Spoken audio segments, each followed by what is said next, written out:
Avez-vous déjà réfléchi au nombre de rêves qui meurent non pas à cause de l'échec, mais à cause du délai?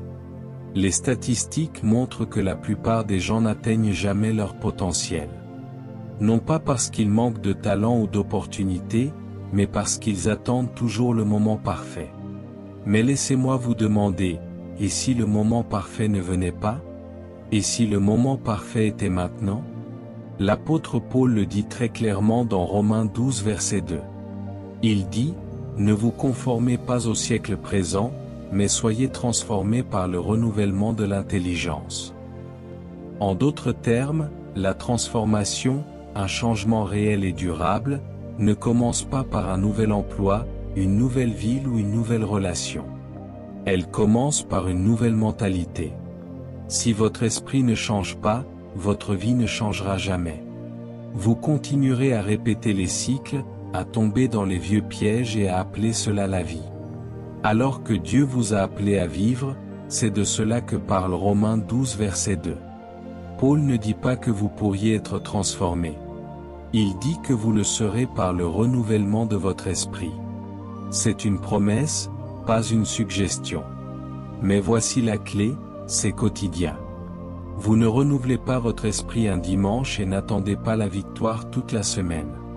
Tout comme votre corps a besoin de nourriture chaque jour, votre esprit a besoin de vérité chaque jour. Parce que le monde déverse constamment ses schémas en vous, la peur, la comparaison, l'anxiété, le doute de soi. Si vous n'interrompez pas ces schémas avec la parole de Dieu, vous vous conformerez inconsciemment à ce que vous n'avez jamais été conçu pour devenir.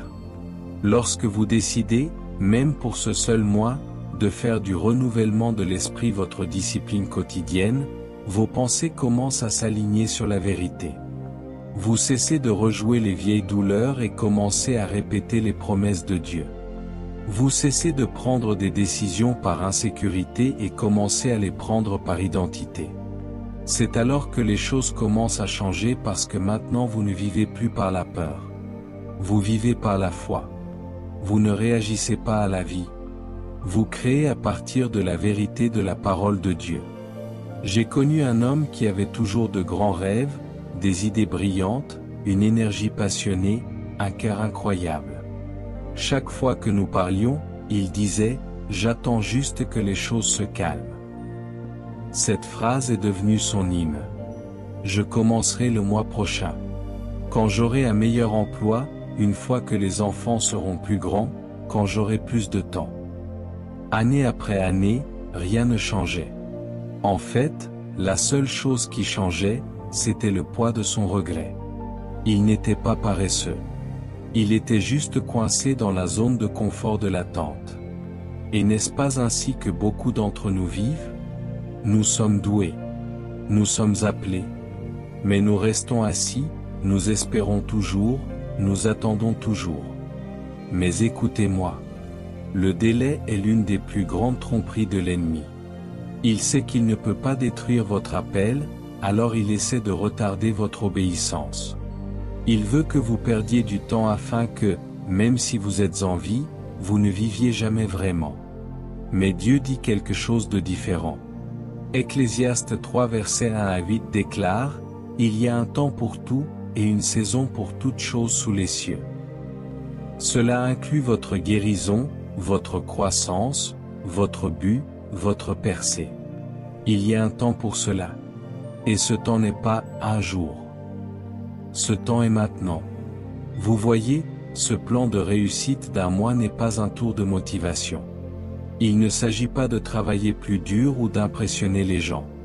C'est une invitation, l'invitation de Dieu, à un réalignement. Une fenêtre divine s'ouvre sur votre vie. Et Dieu demande, allez-vous y entrer ou la laisserez-vous passer comme les autres? Je crois de tout mon cœur qu'un mois de vie intentionnelle, juste 30 jours d'obéissance ciblée, peut tout changer. Non pas parce que le temps est magique, mais parce que lorsque vous mettez votre temps en accord avec le temps de Dieu, les choses commencent à changer. Les habitudes se brisent, la vision s'éveille, le but s'enflamme.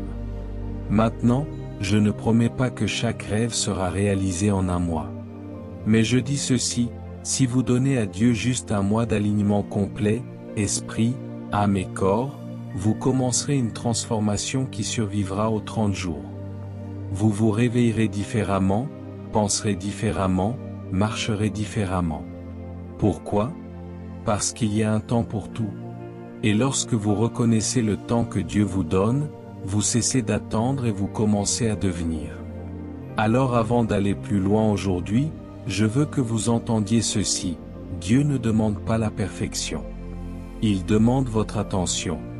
Il n'attend pas votre capacité. Il attend votre disponibilité. Parce que la vérité est que vous n'attendez pas une nouvelle saison. Votre nouvelle saison vous attend. Et si vous pouvez saisir cela, ne serait-ce que pour les 10 prochaines minutes, quelque chose en vous va changer. Car c'est votre temps, votre moment, votre porte d'un mois. Et le ciel observe pour voir ce que vous en ferez. Maintenant, explorons le changement de mentalité. Renouveler pour transformer. Laissez-moi vous poser une question très simple, mais très réelle: qu'est-ce qui a habité votre esprit dernièrement? Parce que vous le réalisiez ou non, votre vie ne s'élèvera qu'aussi haut que votre mentalité le permet. Vous ne pouvez pas vivre une vie transformée avec un esprit conformé. C'est pourquoi tant de gens se sentent bloqués. Ce n'est pas parce que la situation n'a pas changé. C'est parce que leur pensée n'a pas changé. Le véritable champ de bataille n'est pas autour de vous. Il est en vous. Maintenant, suivez-moi un instant. Vous pouvez être sauvé, ou appelé par Dieu, et pourtant vivre petit. Tout cela à cause des pensées que vous avez permis de construire un nid dans votre esprit. La mentalité que vous portez construit soit la vie que Dieu veut pour vous, soit renforce la vie avec laquelle l'ennemi veut que vous vous contentiez. Et laissez-moi vous dire, Satan n'a pas besoin de cambrioler votre maison quand vous lui avez déjà remis la clé de vos pensées. Laissez-moi vous parler de quelqu'un que j'ai connu. Cette jeune femme, talentueuse, passionnée, profondément douée, mais toujours en train de se rabaisser, toujours en train de douter d'elle-même. Elle pouvait illuminer une pièce, mais son esprit était sa prison. Elle se présentait à des opportunités et se disqualifiait avant que quiconque n'en ait la chance. Je ne suis pas assez bonne. J'ai fait trop d'erreurs. Les gens comme moi ne vont pas loin. Ce n'étaient pas de simples pensées aléatoires. C'étaient des forteresses déguisées en vérité. Et chaque fois qu'elle était sur le point de percer, ses pensées la tiraient en arrière comme des chaînes. Mais un jour, elle a décidé d'arrêter d'être d'accord avec ses insécurités et de commencer à être d'accord avec ce que Dieu disait d'elle. Elle n'a pas attendu que ses sentiments changent. Elle a changé sa concentration. Chaque matin, elle a commencé à se parler des Écritures, à intercepter les mensonges en pleine pensée et à les remplacer par la vérité. Elle a commencé à renouveler son esprit quotidiennement. Ce n'était pas de la magie. C'était de l'obéissance. Et avec le temps, sa pensée a changé. Puis sa confiance a suivi. Et peu de temps après, sa vie a commencé à refléter la vision que Dieu avait placée dans son esprit. Et laissez-moi être honnête, ce n'est pas toujours facile. Renouveler votre esprit quotidiennement signifie affronter des pensées laides, abandonner des mensonges confortables et choisir de croire ce qui semble inconnu. Mais cela en vaut la peine car le coût de rester le même est bien plus grand que l'inconfort du changement. Alors si vous voulez vraiment la transformation, si vous voulez voir une version de vous-même qui reflète le dessein du ciel, commencez par votre esprit. Changez vos pensées et votre vie suivra. La parole a déjà fait la promesse. Dieu est prêt. Le ciel attend. Et la seule chose qui reste est que vous renouveliez. Le pouvoir de la vision, voir ce que Dieu voit. Préparez-vous à découvrir le pouvoir de la vision. Voyez ce que Dieu voit. Laissez-moi vous peindre un tableau. Imaginez deux personnes debout sur la ligne de départ d'un long chemin sinueux. L'une d'elles tient une carte claire, une boussole et une vision de l'endroit exact où elle va. L'autre, elle marche juste, espérant que le chemin mène quelque part de bon. Maintenant, voici le rebondissement. Les deux ont la même énergie, le même temps, le même potentiel, mais un seul arrivera à bon escient. Pourquoi? Parce que l'autre était occupé à bouger sans voir. Vous voyez, il ne suffit pas de bouger. Vous devez savoir où vous allez. Et si vous vous lancez dans ce voyage de transformation d'un mois, la première chose dont vous avez besoin n'est pas plus de motivation. C'est la vision, pas l'ambition, pas le battage médiatique, pas même l'agitation. La vision. Parce que sans vision, le mouvement devient une mauvaise direction. Et sans clarté, l'effort devient de l'épuisement. C'est pourquoi Habacuc 2 verset 3 frappe si fort. Il dit, « Écris la vision, grave-la sur des tables, afin qu'on la lise couramment. Car c'est une vision dont l'accomplissement est pour un temps fixé, à la fin elle parlera, et elle ne mentira pas. » Avez-vous compris? La vision parle. La vision a une voix. Et quand vous vous taisez suffisamment pour entendre ce que Dieu vous montre de votre avenir, de votre croissance, de qui vous devenez, vous cessez de courir après ce qui semble bon et commencez à poursuivre ce qui est de Dieu. De plus, la vision apporte la concentration. Elle donne du pouvoir à votre oui et du sens à votre non. Elle crée des limites qui protègent votre appel et révèle ce qu'il faut abandonner sans excuse. Mais la plupart des gens ne marchent pas dans leur but, non pas parce que Dieu n'a pas parlé, mais parce qu'ils n'ont pas pris le temps d'écrire, de réfléchir et de voir. Je me souviens avoir coaché 2 personnes il y a quelque temps. Les 2 étaient incroyablement doués. Les 2 voulaient changer. Mais l'une prenait le temps chaque matin d'écrire ses objectifs, de prier sur ses plans, de demander à Dieu la clarté et de suivre ses progrès. L'autre gardait tout dans sa tête.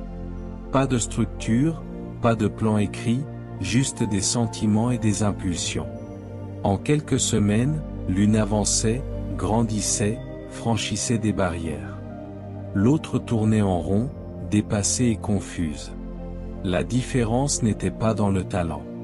Elle était dans la vision. Alors ne laissez pas votre transformation être vague. N'entrez pas dans ce mois en disant « Je veux juste être meilleur ». À quoi ressemble « meilleur » ? À quoi ressemble la croissance ? À quoi ressemble la discipline dans votre routine quotidienne? Écrivez-le, priez-le, appropriez-vous-le. Dieu ne répond pas aux prières vagues. Il répond à la clarté pleine de foi. Et quand vous devenez clair, tout commence à s'aligner. Laissez-moi être très honnête avec vous. Il y a des objectifs dans votre cœur qui sont inspirés par le ciel. Mais ils attendent que vous les mettiez sur papier. Parce que Dieu a dit à Habacuc, « Écris la vision et rends-la claire. » Non seulement pour que tu puisses la voir, mais pour que tu puisses courir avec elle. La vision transforme vos pieds en feu. Elle donne un sens à vos matins. Elle donne un but à votre douleur.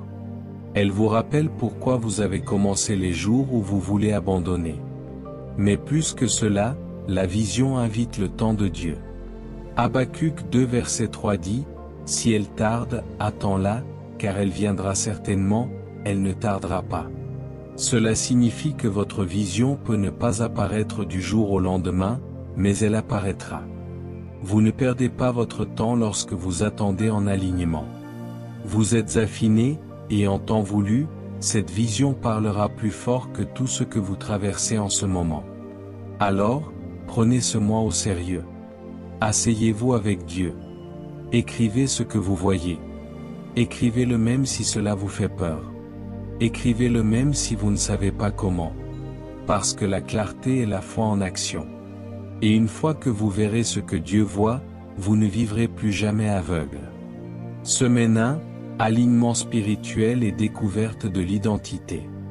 Examinons de plus près la première semaine, l'alignement spirituel et la découverte de l'identité. Laissez-moi être très clair. La transformation sans alignement spirituel n'est qu'une modification du comportement. Cela peut sembler bien à l'extérieur, mais cela ne dure pas. Le vrai changement commence lorsque votre esprit prend feu. Lorsque votre cœur s'aligne sur la volonté de Dieu, et lorsque vous commencez enfin à comprendre non seulement ce que vous faites, mais qui vous êtes en lui. C'est pourquoi la première semaine de ce voyage d'un mois est entièrement consacrée à l'alignement spirituel et à la découverte de l'identité. Parce que vous ne pouvez pas construire une vie de but sur une fondation de confusion. Avant d'essayer de corriger vos habitudes, avant de poursuivre de nouveaux objectifs, avant même de toucher à votre emploi du temps, faites une pause, respirez, et demandez-vous ceci: suis-je en accord avec ce que Dieu dit que je suis? Parce que lorsque votre identité est floue, tout le reste devient instable. Vous vous retrouverez à vous efforcer au lieu de couler, à imiter au lieu d'innover, à survivre au lieu de prospérer. Mais lorsque vous entrez dans la vérité de qui Dieu vous a créé, vous commencez à marcher différemment. Non pas avec arrogance, mais avec autorité. Jérémie 1 verset 5 nous donne quelque chose de puissant. Dieu a dit à Jérémie: « Avant que je ne te forme dans le ventre de ta mère, je te connaissais. Avant que tu ne naisses, je t'ai mis à part. » Cela signifie que votre identité n'est pas quelque chose que vous gagnez. C'est quelque chose que vous découvrez. Elle n'est pas basée sur vos performances, votre passé ou votre popularité. Elle est enracinée dans le dessein originel de Dieu. Vous étiez connu avant d'être formé. Vous avez été choisi avant d'avoir jamais rien prouvé. Vous avez été appelé avant que quiconque ne vous ait jamais affirmé. Alors la question n'est pas « Qui est-ce que je veux devenir ?» La vraie question est « Qui Dieu m'a-t-il déjà créé pour être ?» Alors que vous entrez dans cette première semaine, je vous mets au défi de commencer vos journées différemment. Non pas avec votre téléphone, non pas avec votre liste de choses à faire, non pas avec l'anxiété, mais avec intention. Commencez par la prière. Non pas seulement parler à Dieu, mais écouter. Non pas seulement se précipiter, mais être immobile. Levez-vous 30 minutes plus tôt si vous devez vous taire. Laissez Dieu parler. Et quand il le fait, écrivez-le. Ce n'est pas seulement une pratique spirituelle. C'est votre bouée de sauvetage. Tout aussi importante est la méditation de la parole. Ne la lisez pas seulement, absorbez-la. Prenez un verset, ruminez-le toute la journée. Laissez-le façonner vos pensées. C'est ainsi que commence l'alignement spirituel, en nourrissant votre esprit avant de nourrir votre emploi du temps. Et en faisant cela, vous commencerez à entendre les murmures de Dieu confirmant votre identité, affirmant votre valeur et révélant votre prochaine étape. Maintenant, allons plus loin.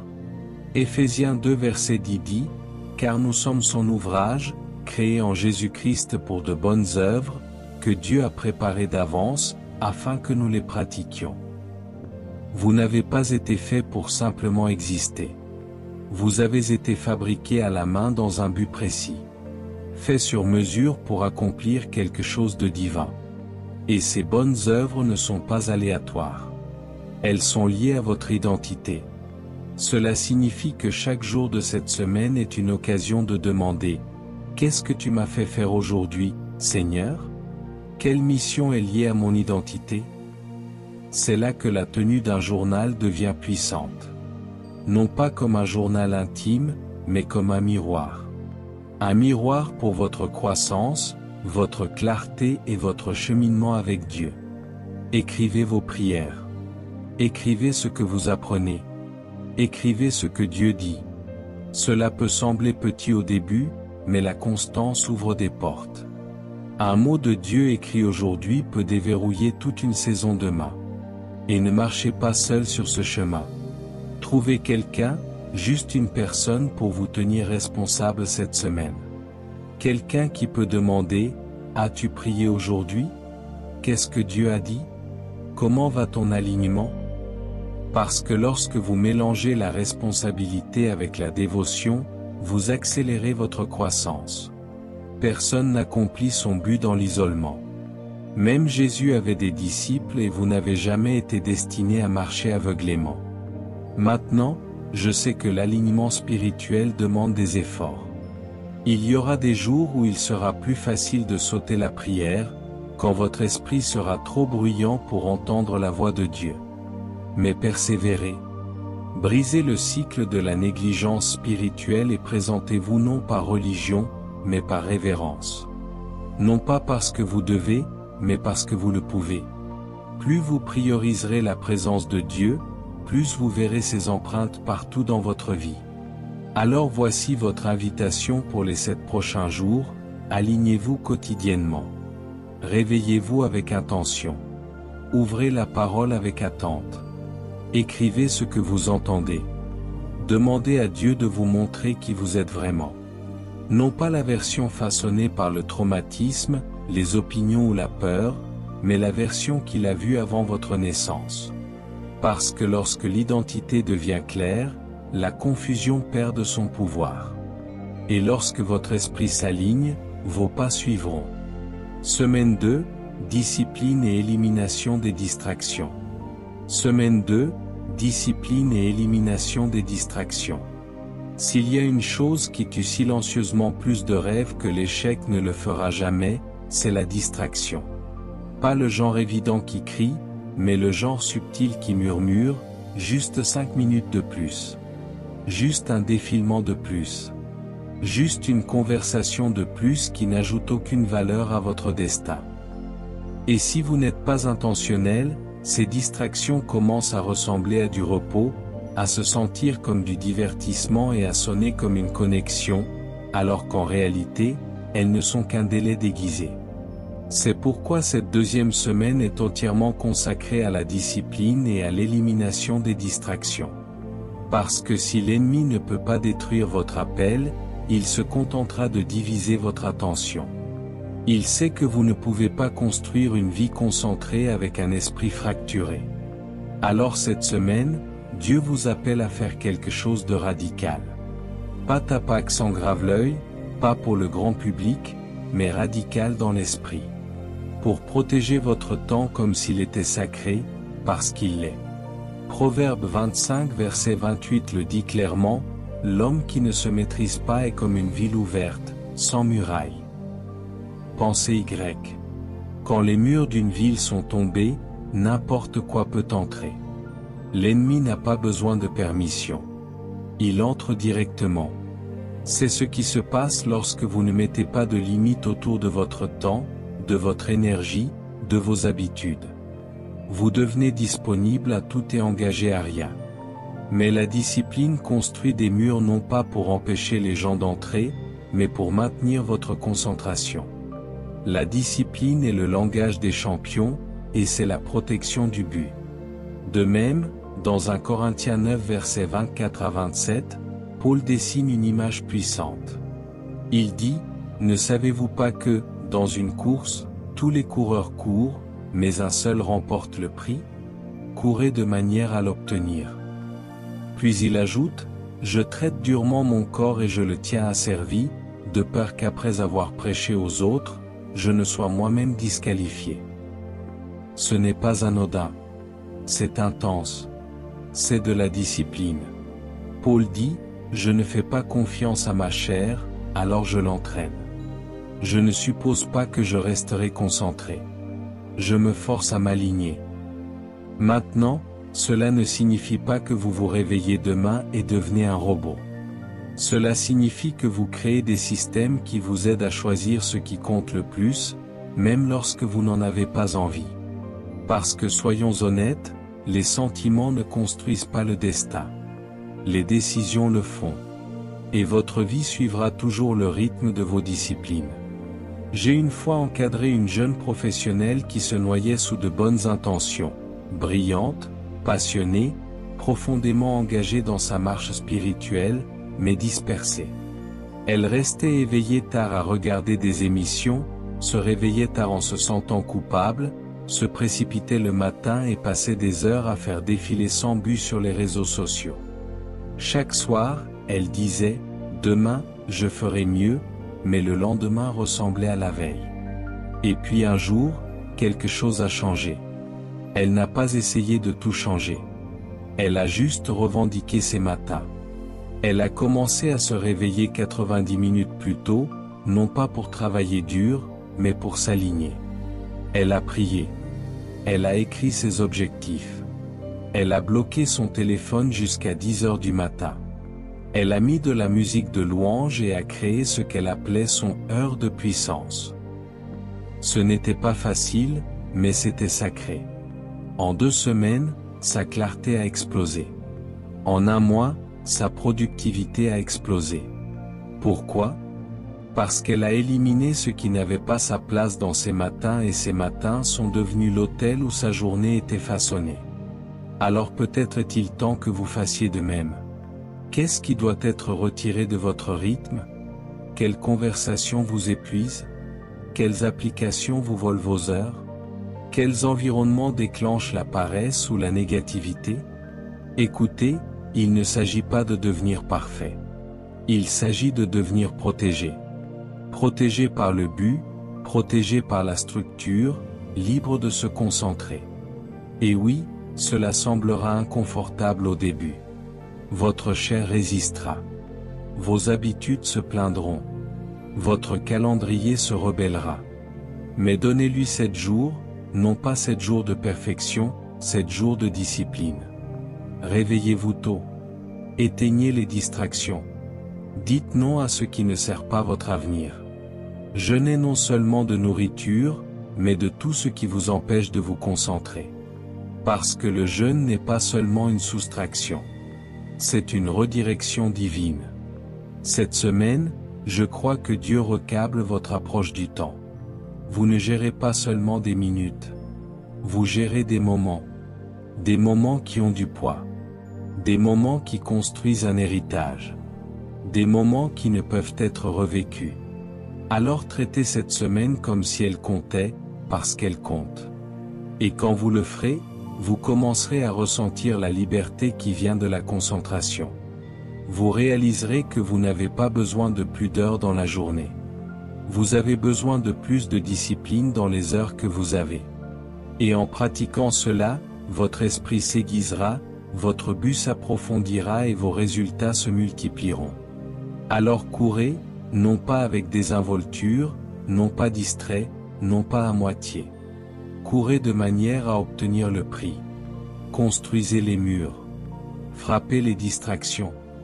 Gagnez la journée parce que c'est votre semaine pour devenir non distrait et inarrêtable. Semaine 3, productivité ciblée et planification. Semaine 3, productivité ciblée et planification. Parlons de quelque chose avec lequel nous luttons tous, faire beaucoup mais accomplir très peu.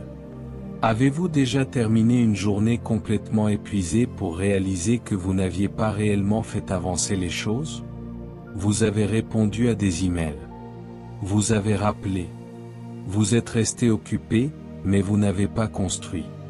Vous n'avez pas créé. Vous n'avez pas progressé. Vous bougiez, mais pas dans un but précis. Et voici la vérité, le mouvement sans but est le chemin le plus rapide vers l'épuisement. C'est pourquoi cette 3e semaine est plus que simplement faire des choses. Il s'agit de productivité ciblée et de planification. Maintenant, écoutez-moi. Dieu n'est pas impressionné par le nombre de rendez-vous sur votre calendrier. Il n'applaudit pas parce que vous êtes toujours en mouvement. Ce qui lui plaît, c'est l'intentionnalité, lorsque vos actions s'alignent sur votre mission. Et si vous ne donnez pas la priorité à votre but, la vie donnera toujours la priorité à vos distractions. Vous continuerez à éteindre des incendies, à dire oui à tout et à appeler cela du progrès, alors qu'en réalité, vous êtes simplement tiré dans toutes les directions sauf vers l'avant. Les progrès en relation ne sont pas de vrais progrès quand vous êtes simplement tiré dans toutes les directions sauf vers l'avant. C'est pourquoi Proverbe 16 verset 3 parle si directement à ce moment, recommande à l'Éternel tes œuvres, et tes projets réussiront. Pas votre agitation, pas votre occupation, mais votre engagement. Lorsque vos plans sont abandonnés, Dieu s'implique. Et lorsque Dieu s'implique, les jours ordinaires deviennent des tremplins surnaturels. Mais vous devez cesser de construire votre emploi du temps autour de la pression et commencer à le construire autour du but. Une façon de le faire est de mettre en œuvre ce que j'appelle la grille d'objectifs, Dieu en premier. C'est simple, mais c'est transformateur. Divisez vos objectifs en 3 catégories, spirituels, personnels et professionnels. Chaque semaine, demandez, qu'est-ce que je dois faire pour grandir spirituellement cette semaine? Cela peut signifier consacrer du temps à une prière plus profonde, plonger dans les Écritures ou se reposer en sa présence. Ensuite, demandez, de quoi ai-je besoin personnellement? Peut-être un meilleur sommeil, plus d'eau, plus de silence. Et enfin, qu'est-ce qui doit avancer professionnellement? C'est votre travail, votre entreprise, vos compétences, votre impact. Voici ce qui se passe lorsque vous planifiez de cette façon, votre semaine commence à refléter votre but, et non votre pression. Vous ne faites plus les choses parce qu'elles sont urgentes. Vous les faites parce qu'elles sont alignées. Et l'alignement produit toujours l'accélération. Laissez-moi vous montrer comment cela se déroule. Je connais une femme qui avait l'habitude de courir après toutes les opportunités. S'il y avait un webinaire, elle y participait. Un podcast, elle le téléchargeait. Un projet, elle disait oui. Mais ses progrès étaient dispersés. Elle avait de l'énergie, mais pas de direction. Puis un jour, elle s'est immobilisée. Elle a commencé ses lundis en priant sur sa grille d'objectifs, Dieu en premier. Elle a noté 3 objectifs spirituels, 2 objectifs personnels et 3 priorités professionnelles. Elle a bloqué son temps, regroupé ses tâches et protégé son sabbat. En 2 mois, non seulement elle faisait moins, mais elle produisait plus, car maintenant son activité n'était plus seulement du mouvement, elle était significative. Maintenant, laissez-moi vous emmener à une autre écriture. Colossiens 3 versets 23 à 24. Il est dit, tout ce que vous faites, faites-le de bon cœur, comme pour le Seigneur et non pour des hommes, sachant que vous recevrez du Seigneur l'héritage pour récompense. C'est Christ, le Seigneur, que vous servez. Cela change tout. Parce que si je travaille pour Dieu, alors l'excellence n'est pas une option. La négligence n'est pas spirituelle et la procrastination n'est pas humble. Si c'est pour Dieu, alors cela mérite ma meilleure concentration, mon meilleur effort, mon cœur entier. C'est pourquoi le regroupement des tâches est si puissant. Lorsque vous regroupez des activités similaires comme les emails, les appels téléphoniques ou les sessions de planification, vous éliminez la friction mentale qui vient du fait de sauter d'une tâche à l'autre. Vous gagnez du rythme. Vous protégez le flux. Et en faisant cela, votre énergie cesse de fuir vers des tâches de faible valeur et commence à se déverser dans le but. Mais tout aussi important que la productivité est le repos. Oui, le repos. Vous ne pouvez pas courir éternellement. Attendez-vous à rester affûté. Dieu lui-même a travaillé pendant 6 jours et s'est reposé le 7e.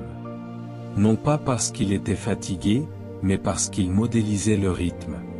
Si vous ne planifiez pas votre sabbat, votre corps finira par en forcer un. Et l'épuisement n'est pas un insigne d'honneur. C'est un signe que les limites ont été ignorées.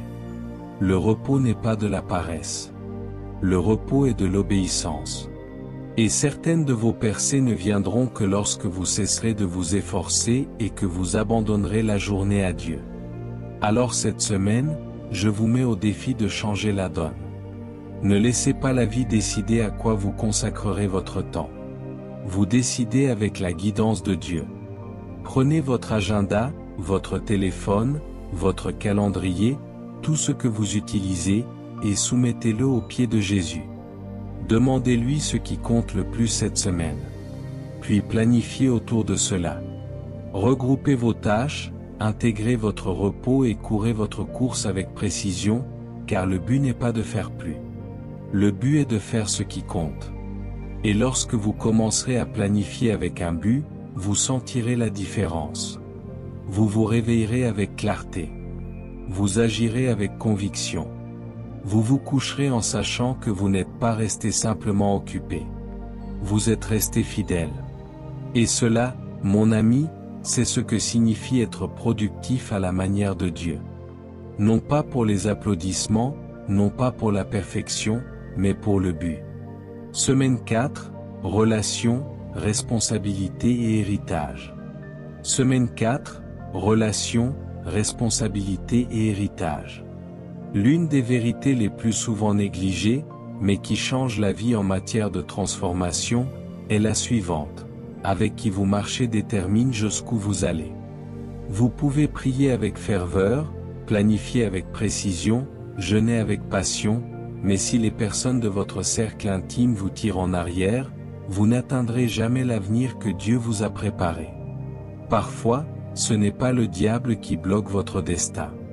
Parfois, c'est votre compagnie. Avez-vous déjà remarqué à quel point il est facile de rester bloqué lorsque vous êtes entouré de personnes qui sont à l'aise d'être bloquées? Elles normalisent la procrastination. Elles justifient la médiocrité. Elles rient de la discipline. Elles craignent le but. Et sans même vous en rendre compte, vous commencez à abaisser votre niveau. Non pas parce que vous avez perdu votre vision, mais parce que personne autour de vous ne la partage. C'est pourquoi cette dernière semaine est cruciale. Parce qu'après avoir aligné votre esprit, construit la discipline, concentré votre productivité et façonné vos habitudes, la question devient, avec qui marchez-vous? La parole de Dieu le dit très clairement. Proverbe 13 verset 20 dit, « Fréquente les sages, et tu deviendras sage. Mais celui qui fréquente les insensés s'en trouvera mal. » En d'autres termes, vous n'avez pas besoin de faire quoi que ce soit de mal pour souffrir. Il vous suffit de marcher avec quelqu'un qui refuse de faire ce qui est juste. Votre proximité devient votre modèle. Et les personnes auxquelles vous donnez le plus d'accès vous aiguiseront ou vous videront lentement de votre feu. C'est ici que nous commençons à évaluer nos relations, non pas émotionnellement, mais spirituellement. Qui vous pousse plus près de votre appel? Qui prie avec vous, vous met au défi, vous tient responsable lorsque vous avez envie d'abandonner? Et de l'autre côté, qui draine votre temps, se moque de votre croissance ou vous maintient attaché à votre ancienne identité? Parce que tout le monde de votre passé ne peut pas supporter le poids de votre avenir. Et bien que cela puisse être douloureux, la séparation est souvent un préalable à l'élévation. Cependant, cela ne signifie pas que nous marchons dans l'isolement. Dieu ne nous a jamais appelés à voyager seuls. Il nous a appelés à l'alliance. Il y a une différence énorme entre les connexions pratiques et les relations d'alliance. La commodité est basée sur le confort et le temps.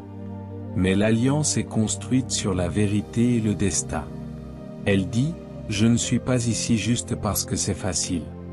Je suis ici parce que Dieu m'a assigné à ta vie. » Et lorsque vous trouvez des personnes qui voient votre valeur, portent votre vision et vous aiment suffisamment pour vous corriger, c'est un partenariat divin.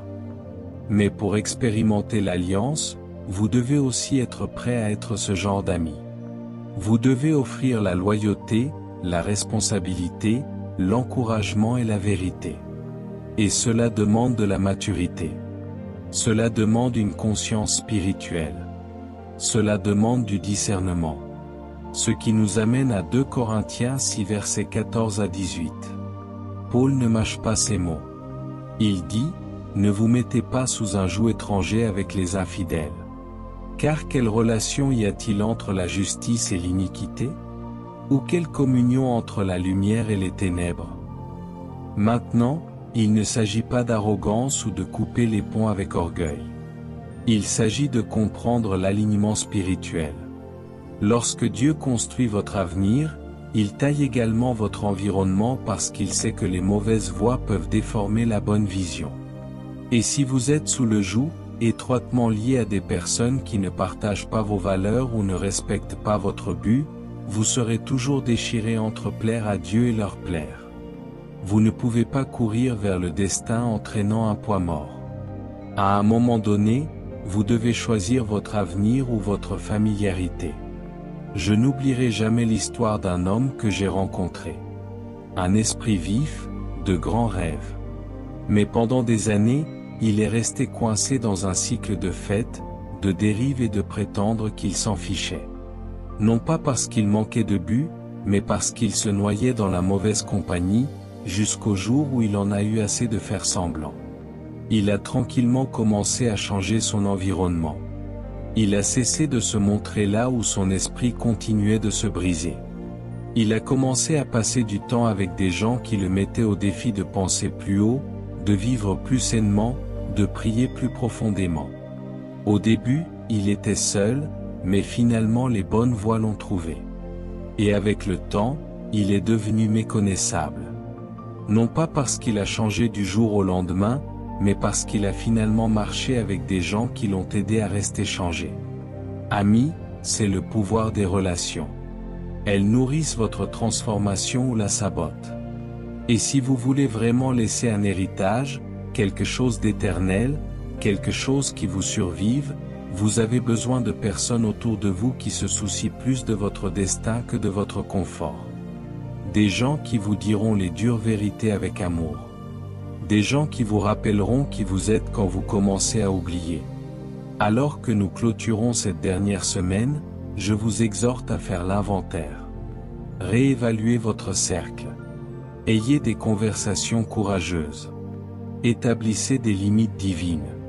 Recherchez des relations d'alliance.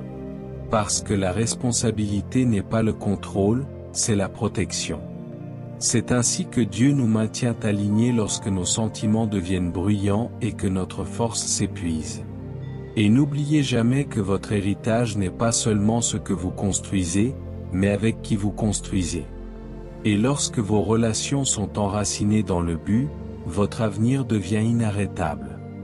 Les habitudes quotidiennes qui produisent la transformation.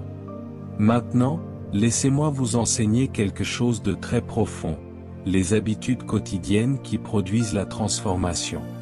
Ce ne sont pas toujours les grands moments dramatiques qui façonnent votre destin.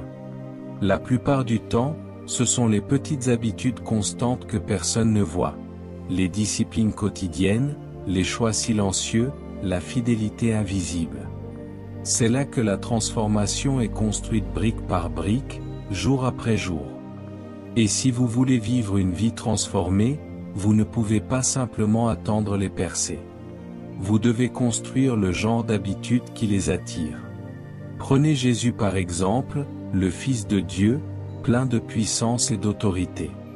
Pourtant, il ne vivait pas dans la précipitation. Il ne commençait pas sa journée à faire défiler les distractions ou à réagir à la pression.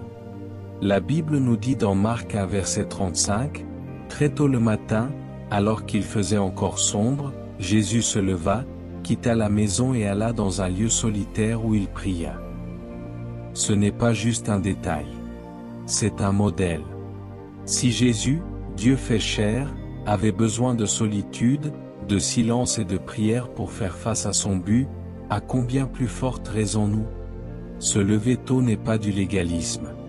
C'est de l'alignement. Il y a quelque chose de puissant à rencontrer Dieu avant de rencontrer le monde. Lorsque vous commencez votre journée en sa présence, tout le reste se met en place. Vos pensées se centrent, votre esprit s'apaise et vos décisions découlent d'un lieu de paix, non de pression. Ce n'est pas toujours facile, mais cela en vaut toujours la peine. Parce que la façon dont vous commencez votre journée détermine souvent la façon dont vous la vivez. De plus, une autre habitude clé qui change tout est le pouvoir de vos paroles. Trop de gens commencent leur matin par des plaintes, des comparaisons ou le silence. Mais les proverbes nous disent que la vie et la mort sont au pouvoir de la langue. Alors pourquoi ne pas commencer à parler de vie? Les affirmations ne sont pas du battage médiatique lorsqu'elles sont enracinées dans la vérité.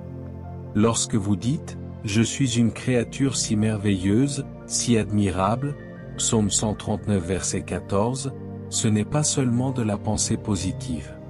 C'est un alignement scripturaire. Lorsque vous déclarez « Toute arme forgée contre toi sera sans effet », vous n'espérez pas seulement, vous activez la foi. Basé sur Ésaïe 54 verset 17, vos paroles façonnent votre réalité. Et lorsque vous commencez à prononcer les Écritures sur votre journée, vos pensées commencent à s'accorder avec Dieu, et non avec la peur. Les affirmations ne visent pas à prétendre que tout est parfait. Elles visent à vous rappeler que Dieu est présent, peu importe ce que la journée vous réserve. Mais au-delà de vos prières et de vos déclarations, il y a quelque chose de puissant dans le fait de suivre vos progrès. Nous suivons ce qui compte. Nous suivons les finances, les calories, le temps d'écran. Pourquoi ne pas suivre la transformation? Chaque jour, écrivez ce que Dieu vous enseigne. Notez une chose pour laquelle vous êtes reconnaissant, une chose que vous avez apprise et une chose que vous ferez mieux demain. Cela n'a pas besoin d'être long. Il suffit que ce soit intentionnel, car ce qui est écrit est souvent retenu, et ce qui est retenu commence à façonner votre état d'esprit. Cependant, aucune de ces habitudes ne signifie quoi que ce soit si la parole de Dieu n'est pas centrale. C'est là que la plupart des gens décrochent. Ils lisent la Bible comme si c'était une case à cocher au lieu d'un plan. Mais la parole n'est pas seulement quelque chose que vous lisez. C'est quelque chose que vous vivez.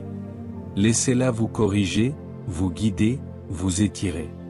Laissez-la interrompre vos suppositions et changer votre attitude. Laissez-la devenir la lentille à travers laquelle vous voyez tout. J'ai constaté que lorsque la parole devient votre fondation, tout le reste devient stable. Vous cessez de réagir à la vie et commencez à répondre avec sagesse. Vous cessez d'être dirigé par les émotions et commencez à être conduit par la vérité. La parole devient plus que de l'encre sur une page. Elle devient le souffle dans votre esprit, le carburant de vos décisions et la clarté dans votre chaos. Donc, si vous prenez la transformation au sérieux, une transformation réelle, durable, de l'intérieur vers l'extérieur, ne sous-estimez pas le pouvoir de vos habitudes. Réveillez-vous avec intention. Parlez avec audace. Suivez votre croissance. Vivez la parole. Parce que vous ne vous élevez pas au niveau de votre potentiel, vous tombez au niveau de vos schémas quotidiens. Cette semaine, faites les petits choix qui mènent à de grands changements. Et avant que vous ne vous en rendiez compte, vos habitudes ne changeront pas seulement votre journée, elles changeront votre vie. Évitez les pièges de la stagnation. Laissez-moi vous poser une question qui pourrait vous toucher personnellement. Avez-vous déjà eu l'impression de prendre de l'élan? Comme si vous vous leviez tôt, restiez concentré, priez, entendiez Dieu, et puis boum, vous frappiez un mur, non pas un mur physique, mais un mur spirituel. Quelque chose change. Vous vous sentez distrait, déconnecté, même découragé. La vérité est que ce n'est pas toujours le diable qui nous arrête. Parfois, c'est nous. Parfois, nous sabotons ce que Dieu est en train de construire, non pas intentionnellement, mais progressivement par de petits compromis qui semblent inoffensifs sur le moment, mais dangereux à long terme. Maintenant plus que jamais, nous devons rester alertes. Parce que de la même manière que Dieu a une stratégie pour votre croissance, l'ennemi a une stratégie pour votre stagnation. Et la plupart du temps, cela commence subtilement. Vous vous comparez au progrès de quelqu'un d'autre. Vous devenez paresseux dans la prière. Vous laissez les gens envahir les limites que Dieu vous a dit de protéger. Ce ne sont pas seulement de mauvaises habitudes. Ce sont des signaux d'avertissement spirituel. Et si vous ne les reconnaissez pas tôt, ils annuleront silencieusement la transformation que vous avez si durement travaillée ce mois-ci. C'est exactement ce que Paul abordait dans Galates 5 verset 7. Il a dit, « Vous couriez bien. Qui vous a empêché d'obéir à la vérité? Entendez-vous le poids de cela? Vous couriez. Vous progressiez. Vous étiez aligné, mais quelque chose ou quelqu'un a interrompu le flux. Vous vous débrouillez bien, mais vous avez laissé une distraction s'insinuer. Et le pire, ce n'est pas venu en criant. C'est venu doucement, subtilement, silencieusement, et cela a commencé à vous dévier de votre trajectoire. Commençons par le premier piège, la comparaison. C'est l'une des armes les plus trompeuses que l'ennemi utilise, car elle ressemble à l'ambition, mais elle porte le poison de l'insécurité. Vous commencez par vous concentrer sur votre course, mais ensuite vous jetez un coup d'œil à gauche. Vous voyez quelqu'un avec plus de followers, des résultats plus rapides, une foi apparemment plus forte, et soudain, votre voix ne vous semble plus assez bonne. Vous commencez à remettre en question votre rythme, votre but, votre valeur. Mais laissez-moi vous rappeler, Dieu ne vous oint pas pour copier. Il vous oint pour accomplir. Et au moment où vous commencez à mesurer votre croissance par rapport à celle de quelqu'un d'autre, vous invitez la frustration dans ce que Dieu voulait être sacré. Ensuite vient la paresse dans la prière. Cela n'arrive pas d'un coup. Cela commence par sauter un jour, puis quelques jours, puis vous vous dites, Dieu comprend. J'ai juste été occupé. Avant longtemps, votre feu spirituel se transforme en une faible flamme. Et ce qui était autrefois un mode de vie de communion devient un murmure occasionnel de culpabilité. Mais la prière n'est pas une tâche. C'est votre bouée de sauvetage. C'est de là que vient votre pouvoir. Jésus n'a pas prié seulement quand c'était pratique. Il en a fait une priorité parce qu'il savait que la prière n'était pas une question de performance. C'était une question d'alignement. Alors si vous avez glissé, ne vous sentez pas condamné. Revenez simplement aujourd'hui, tout de suite. Rallumez votre autel. Et enfin, les limites. Oh, comme nous perdons vite le focus lorsque nous ne protégeons pas ce qui compte. Les limites ne sont pas égoïstes. Les limites sont spirituelles. Elles disent à votre temps, à votre énergie, à votre paix, ceci appartient d'abord à Dieu. Mais quand vous dites oui à chaque invitation, répondez à chaque message, laissez chaque voix entrer dans votre tête, et faites de la place pour tout le monde sauf Dieu, vous vous videz de la force même dont vous avez besoin pour continuer. Tout le monde ne mérite pas l'accès à votre cœur. Toute demande ne mérite pas un oui. Certaines personnes sont des distractions déguisées en opportunités. Et si vous ne tracez pas la ligne, ils la traceront pour vous. C'est pourquoi Hébreux 12 versets 1 à 2 nous parle si clairement. Il est dit, « Rejetons tout ce qui nous encombre et le péché qui nous enveloppe si facilement, et courons avec persévérance l'épreuve qui nous est proposée, ayant les yeux fixés sur Jésus. » C'est tout. Débarrassez-vous de tout, non seulement du péché, mais des distractions, des enchevêtrements, du poids émotionnel, du bruit inutile, car tout n'est pas péché, mais tout n'est pas utile. Et si cela vous ralentit, cela doit disparaître. Alors si vous sentez les signes s'insinuer ou la comparaison, la paresse, les limites floues, ne les ignorez pas. Ne les justifiez pas. Affrontez-les. Ce ne sont pas seulement des habitudes. Ce sont des alarmes. La façon de Dieu de vous dire, ne perdez pas ce que j'ai construit en vous, car ce moi est trop important. Vous êtes allé trop loin. Vous avez trop grandi. Et Dieu n'a pas encore fini. Restez vigilants. Restez en prière. Restez alignés. Parce que lorsque vous fixez vos yeux sur Jésus et que vous vous débarrassez de tout le reste, vous ne finissez pas seulement fort, vous finissez libre. Déclarez votre nouvelle saison. En ce moment, je veux que vous fassiez une pause où que vous soyez, que vous preniez une profonde inspiration et que vous vous prépariez à entrer dans quelque chose de nouveau. Non seulement dans votre esprit, non seulement dans vos habitudes, mais dans votre esprit. Parce qu'après tout ce que nous avons traversé ce mois-ci, après les prières, la discipline, le réalignement, l'étirement, c'est le moment où vous cessez de parler de changement et où vous commencez à le déclarer. C'est le moment où le ciel écoute et où l'enfer tremble. Parce que la parole de Dieu dit dans Job 22 verset 28, « Tu décideras d'une chose, et elle s'accomplira pour toi, et la lumière brillera sur tes chemins. » Cela signifie que vos paroles ne sont pas seulement du bruit. Ce sont des armes.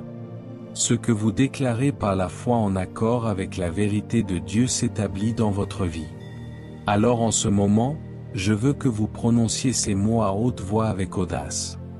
Dites-les non pas comme un souhait, mais comme un témoignage de la transformation qui prend racine en vous.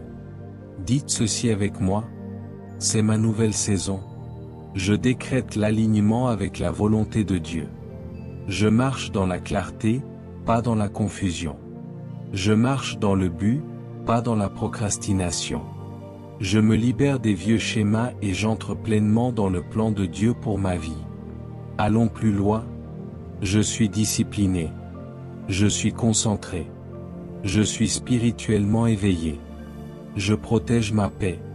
Je protège mon but. Je ne saboterai plus ce que Dieu est en train de construire. Je vis par la foi et non par la peur. Une dernière fois avec puissance. Je décrète que ce mois n'a pas été vain. Mon esprit est renouvelé. Mes habitudes sont alignées. Mon cercle est intentionnel. Et mon héritage est assuré. Au nom de Jésus, c'est établi. Maintenant, levez les mains. Fermez les yeux un instant. Et remerciez Dieu pour cette nouvelle saison. Parce que ce que vous venez de prononcer ne s'est pas arrêté dans votre bouche. Cela a commencé quelque chose dans votre avenir. Et la lumière de Dieu brille déjà sur votre chemin. Gardez le cap. Marchez avec audace. Prononcez la vie. Et n'osez pas regarder en arrière. Votre nouvelle saison a officiellement commencé. Laissez-moi vous raconter une histoire, une vraie, brute et puissante. Un jeune homme est venu me voir un jour, dépassé, épuisé et découragé. Il avait des rêves, de grands rêves, mais la vie les avait enfouis sous la déception, la peur et les échecs répétés. Il m'a dit, j'ai tout essayé et rien ne tient. Je retombe toujours. Je l'ai regardé dans les yeux et j'ai dit, essayez 30 jours. Pas la perfection, la stratégie. Pas plus de bruit, juste une concentration spirituelle, des étapes pratiques et l'abandon. Il a relevé ce défi pendant 30 jours. Il s'est levé tôt. Il a prié comme si son avenir en dépendait, parce que c'était le cas. Il a jeûné des distractions, gardé son environnement, écrit ses objectifs et réfléchi chaque nuit avec une gratitude intentionnelle. J'ai vu cet homme qui ne pouvait autrefois pas finir une semaine sans abandonner commencer à marcher comme quelqu'un qui savait qui il était. Il a trouvé une direction. Il a décroché un nouvel emploi. Il a restauré des relations brisées. Et surtout, il a découvert une paix qui n'a pas vacillé quand la vie est devenue bruyante. Parce que sa percée n'était pas d'essayer plus fort. C'était de s'aligner plus profondément. Et en observant sa transformation, j'ai pensé à Joseph qui est passé de la prison au palais en un tournant soudain. Mais ce n'était pas de la chance. C'était le timing de Dieu rencontrant un cœur préparé. J'ai pensé à Néhémie qui a reconstruit les murs d'une ville brisée en 52 jours, non pas parce qu'il était surhumain, mais parce qu'il avait une vision, une stratégie et la main de Dieu sur lui. Alors ne sous-estimez pas ce que Dieu peut faire avec 30 jours de concentration, d'obéissance et de foi. Parce que lorsque le ciel voit un cœur abandonné, la transformation ne prend pas longtemps. Elle prend un « oui ». Et ce oui commence maintenant. Nous aimerions vous donner l'opportunité de faire de Jésus le Seigneur de votre vie. Si vous voulez naître de nouveau, faites cette prière avec nous.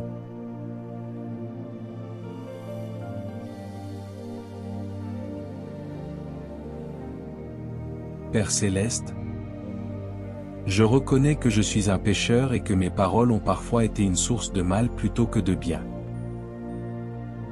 Je crois que Jésus-Christ est ton Fils unique, qu'il est mort sur la croix pour mes péchés et qu'il est ressuscité pour me donner une vie nouvelle. Je me repens de mes péchés et je te demande pardon. J'ouvre la porte de mon cœur et je t'invite, Jésus, à être mon Seigneur et mon Sauveur personnel. Je te donne ma vie, mes pensées et mes paroles. afin que mes paroles soient des paroles de vie, d'amour, de foi et de sagesse, qui honorent ton nom et bâtissent ton royaume. Au nom de Jésus, Amen.